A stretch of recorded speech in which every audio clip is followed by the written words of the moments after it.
Hey, Scott Grove here from Imagine Woodworking, and I have the pleasure to be with Michael Fortune. We're both teaching at Marc Adams School of Woodworking. If you don't know about the Marc Adams School, check it out. It's a great school. They bring in the best talent from around the world to teach here, and it's always a pleasure to hang out with you. Oh, yeah. So thanks for coming.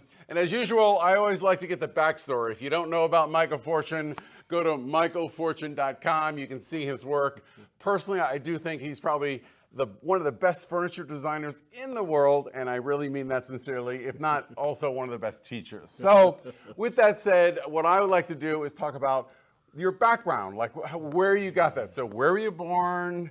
You know, what was your elementary school like? Yeah. Did you have an art background and all that? So how did it all start? Well, I'm one of the few people, it seems, that was actually born in the city of Toronto. Okay. Yeah. The city, when I was a child, was tiny and just horribly boring. And then over the years, immigration started to come into Canada. And now the city of Toronto is considered to be the most multicultural city It is, on yeah. the planet. Right, it's great. It's a great town. And it seems to work. Okay, Yeah. good. So it was quite wonderful. My wife and I, Janice Fortune, raised two kids in inner city schools in downtown Toronto. Perfect, wonderful experience. Okay, well, let's back up. So when you were born, you grew up in downtown Toronto or Essentially somewhere? downtown, but Okay. The early years sort of, I might have been about 4 years old. There was the exodus to the suburbs. Sure, right? Yeah, Sure, yeah. sure. You have any So, siblings, brothers, sisters? Sister, Okay. a sister. She's somewhat older than I am. But in any case, moved to Oakville first, and then eventually, I think in my teenage years, we went to move to Mississauga, just outside of Toronto. And then right the first year of college, I essentially left home and launched into the world on my own. Okay, so when you were a child, do your parents have any art backgrounds? Was there any art influences, or you just, Politely, no. Okay. Is Okay. the simplest answer. And when you were younger in Yeah. elementary school, were you always drawn towards art, or is this in your blood, or I honestly don't know. Okay. Is what it amounts to. I know I did hide out in the basement in the summer and tinkered around making things like a kayak. Okay. When I well, was maybe okay. 12, somewhere in that neighborhood. wood kayak. A wood kayak. So how'd you get into it? Well, actually, I had an uncle who lived in Fredonia, New York. Okay. Who had a fabulous collection of popular mechanics. Sure, in sure. his basement. And when we were visiting, which is once a year, Right. I would go into the basement to avoid the chaos Right, up on the right. ground floor, and would go through popular mechanics. Okay. And found plans for a kayak. And you said, I want to make that. Sent away for the plans. We were not a well-off family, to say the least. So I went to a junkyard and got bits of wood and so on, but even at that point, I couldn't afford enough wood to make the straight keel. Sure. There's, like a frame you've got to build. Yeah. You build the kayak around. Well, I couldn't afford that part. So I just cut the ribs out and started attaching the stripping on either side. Are you working with a table saw at that age? Well, or? I was working with a table saw that my Uncle Charlie had given me when I was 10. Smart man. Yeah. Okay, floor model table saw. Sure. No fence on it. So you drew a line and then attempted to follow the line freehand with the table saw. And safety at that point was when you got off the line and things were getting a little too hairy, you just twisted the wood and the motor kicked off and fell on the floor behind the table saw. Oh, man. So that was the fallback. Okay. But the end of the kayak adventure was when I finally got it done and stretched the canvas over it and so on. It decidedly had one flat side. So when you were paddling this kayak, It always. if you wanted to go to the left, you had to paddle like hell. Is what it amounts to. So that gave you this sort of taste of woodworking? Yeah, essentially. Okay. And I'm paddling along in my kayak, and you know, it was quite a nice area with cottages and so on. And so there were always kids around that want to try out the kayak because you couldn't go buy one at the time the way you can now. Right. Yeah. Okay. And then, so from there, you were dabbling in woodworking, and then in college, don't you have some sort of art teaching? High school was not a pleasant experience Right. for Same me. here. Yeah. Yeah, well, it was flat out awful. Right. My French teacher would go around the room speaking with the students, and would call them Monsieur Barrett, Mademoiselle such and such. And when he always got to me, it was always, he would look down his nose and say, "Oh, I see Monsieur Legume has a question." Monsieur Legume is Mr. Vegetables. Legume, right? Yeah. Oh, God. Yeah. My math teacher was even worse. Sure. Yeah. He would put me in the first seat in the middle row, which he called the peanut gallery. Oh, but at least I spent most of my high school out in the hall, so Yeah, at least you were made in the class. Yeah. Well, so we go ahead. Yeah, eventually, I got called out into the hall. Oh, okay. And they asked me if I would mind vacating math classes because I was holding the rest of the class up. And they took me aside and said, "Well, look, if you managed to graduate from high school," and there was a little bit of eye rolling involved in that. They said, we could probably give you a diploma or whatever they get out of high school if you managed to graduate. Sure. Which I did. Okay. So, Yay. yeah. And then did you go right to college? Or? I went to college, Okay. took graphic arts. Okay. Because I went, of course, to the guidance counselor, and I had some interest in taking the art programs. Actually, they shoved me in the art class. Right. Yeah. Yeah. So Same the here. end of it was, I went to graphic arts. Started off in graphic arts, which was fabulous because the guidance counselor, that was the only word she knew in an art pursuit. It was graphic arts. Sure. So that's where I started. Okay. In the first few months, I'm really enjoying it. And the instructor gave me a box to deliver to another campus. Okay. And one of the things I've struggled with my entire life is left and right. Yeah, I Same just here. don't get Are it. you left-handed?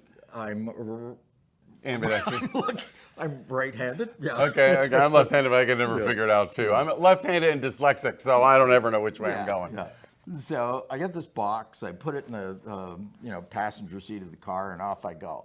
I did find the other campus where I was to deliver the box, but following my bad sense of directions, I went into the wrong parking lot. Okay. Which meant I automatically went in the wrong door.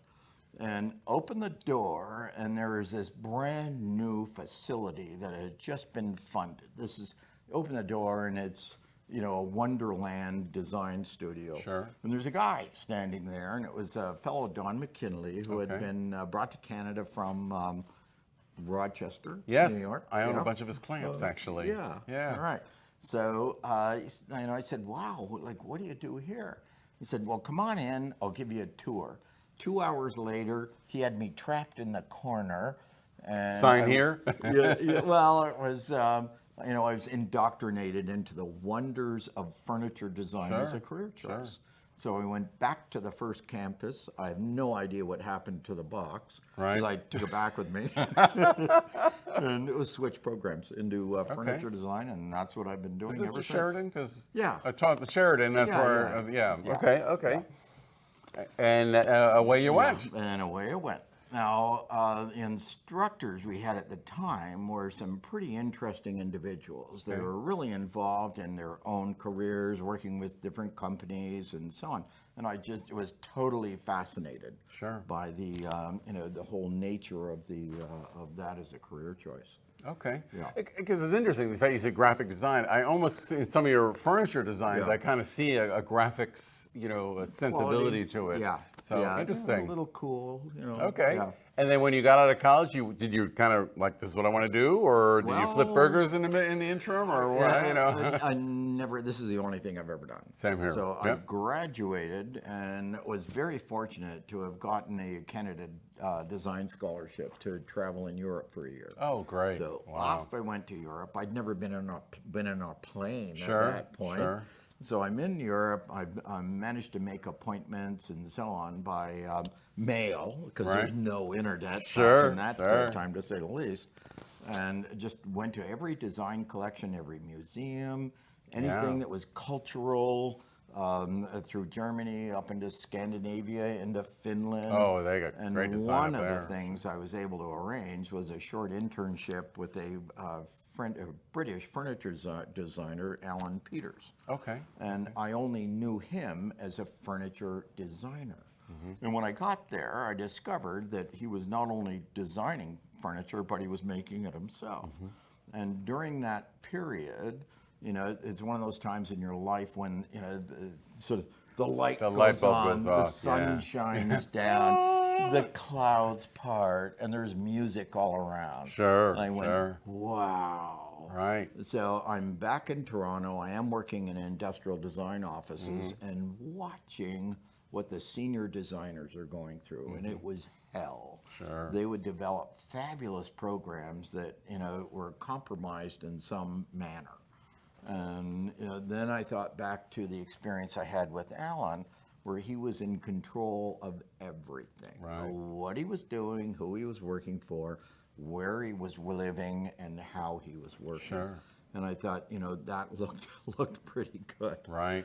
So from that, essentially what I've done is recreated that living work environment where I am now near Peterborough, Ontario. Awesome. Yeah. Okay. And I wanted to share that can you, in like, you know, a little bit, tell Yeah. about your house. He's got this awesome house, but this whole house, didn't it take Yeah. like 18 years to renovate or something crazy? I mean, About 20. okay. But the end of the tell a story about the house. Yeah, Go ahead. Okay. So 1979, Janice and I buy a house in downtown Toronto. It was barely livable, but it was a carriage house. Sure. You had to go down a laneway to the house, and beyond the house was another building. And so the first time I saw it, I saw this pile of crap called a house. Right. But what I really was attracted to was the building behind. Sure, So sure. we bought the house, spent a couple of years doing this bizarre rebuilding of this house. At one point, no roof, no doors, no windows, just a bunch of bricks. So we're working on that and killing ourselves doing it. Sure. And a friend of ours who was an architect working for a company in Peterborough calls up and says, you guys are gonna die. You need a couple of days off. Come on up and we'll go for a nice walk. So it's October, I guess 1979, somewhere in that neighborhood. We go out into a very, very rural area. It's, you know, trees galore. Beautiful. Beautiful. So I'll post his address. You can visit anytime. we walk out into the bush and we eventually come to a clearing. And there is an abandoned log building with a stone addition on it and so on. The roof is collapsing. There's no doors, no windows, none of those stuff. Sure. No foundation. The logs are right on the dirt and so on. And we spent a absolutely glorious fall day. And we left, and for the next year or so, I kept thinking about this place. I mean, it was such a perfect little microcosm. Sure. So I started to look into who actually owned it. And in Canada, when properties are abandoned, which this one had been, it reverts back to the Crown. Right. And so from there, it was taken over by the local conservation authority. So I finally found someone who knew something about it. So the short story is, I expressed some interest, and they said, well, we know the building, we know just how bad the state this building is Sure. in, and that, if you want to work on it, good luck, but, it would be smart if you purchase the building Sure. rather than leasing it or renting it or Right. something like that. So the agreement was that we purchased the immediate property for $1 Canadian. Which is like 30 cents American? Yeah, no, don't exaggerate. It was a whopping 75 cents. Yeah. So that kicked off a 20-year adventure. Every weekend in the summer, we would drive up and work on this property. So in the meantime, during the week, of course, evenings, I'm sort of renovating the house in Toronto, and of course during the day I'm designing and building furniture. Sure. Friday night we'd load up the car and off we'd go. Wow. And it's like one of the oldest, isn't it? It's approaching 200 years old. Wow. And it was the original property was put together by the McCracken clan. From Scotland. From Scotland. Yeah. Okay. Okay. Yeah. So, it's been that was our cottage basically for 20 years. Right, and now it's full time. Yeah, we moved there and built a shop and everything else there. Big shop. It's awesome. Total about 5,000 square feet. Yeah. There is the bench room and machine room, and the building next door was in sort of actually worse because there was no roof on that. An old log barn. So we rebuilt that. That's my design office. A small gallery, and the second floor is an intern residence. Yeah. Great. So great fun. Awesome. Well, thank you so much for sharing your backstory. So if you want to know more about Marc Adams, I'm sorry, Mark, go to Marc Adams School also, but on michaelfortune.com if you want to check out that. Imagine Woodworking for me and what I do. Please subscribe and follow. That helps us. And thanks again, and we'll see you tomorrow. Okay. Enjoy to work with you. Yeah, Scott. okay. Thanks again. Thanks for watching. Bye-bye. Okay. Bam. Okay.